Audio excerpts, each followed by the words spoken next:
More support for Ukraine. Volodymyr Zelensky visit to Washington. What do you make of it all?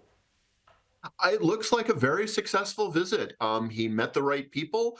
He articulated the needs of Ukraine and, at least in the short term, held on to the sort of bipartisan support that support for Ukraine is receiving in Congress. The challenge is that again, this sort of rump caucus within the Republican Party is increasingly becoming isolationist and will put funding for Ukraine in their sights in the future. For the time being, I think there's a safe bipartisan support for continuing current levels of aid to Ukraine, and President Biden has certainly articulated his support.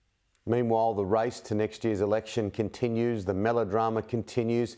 What's your view on the latest news in the Republican primaries? Well, it seems like former President Trump is solidifying his support within among Republican primary voters. The likelihood of a sort of a single opponent appearing is diminishing. Governor DeSantis is showing his weaknesses. Ambassador Haley, despite doing pretty well in the first Republican presidential debate, hasn't been able to get any more support among Republican voters.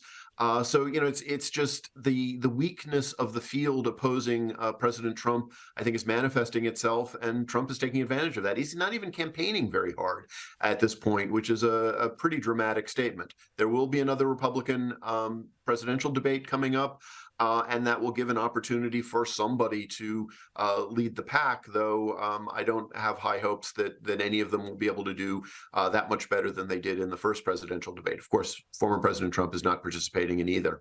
No, absolutely. Let's drill down a little bit more on Ron DeSantis, because if we go back even a year ago, he was seen as a bit of a white knight, and it really hasn't turned out that way. And there's been a number of reasons why. Obviously, whoever's doing his PR hasn't been on the money. Money itself has been an issue as well.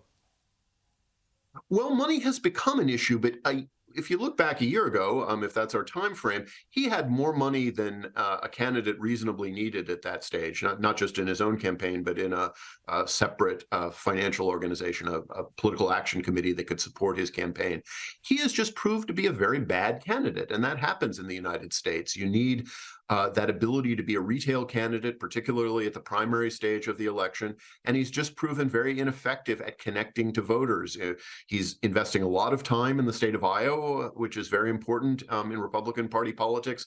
But those personal meetings don't seem to be adding to his support. And that's really unfortunate for those who oppose former President Trump. There was the expectation that one of those candidates, particularly Governor DeSantis, might be able to get some fire under his campaign and offer a legitimate challenge to the former president. But DeSantis just doesn't seem to have it. And if we look back at recent presidential races, there have been other early candidates who were expected to do well and then just didn't prove to have that connection to the voters. And DeSantis is the current in that long line of failed candidates.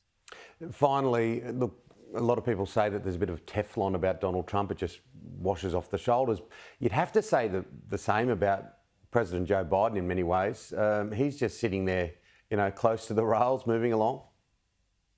He is, and but he's doing it, I think, from a position of relative strength in that he has legitimate accomplishments from the first 2.5 years of his presidency that he will be able to point to. Now he faces some challenges ahead. The American voters are not giving him credit for reducing inflation or for an economy that is improving by sort of many objective standards. He needs to be able to make those connections, but he hasn't really started his ground campaign yet.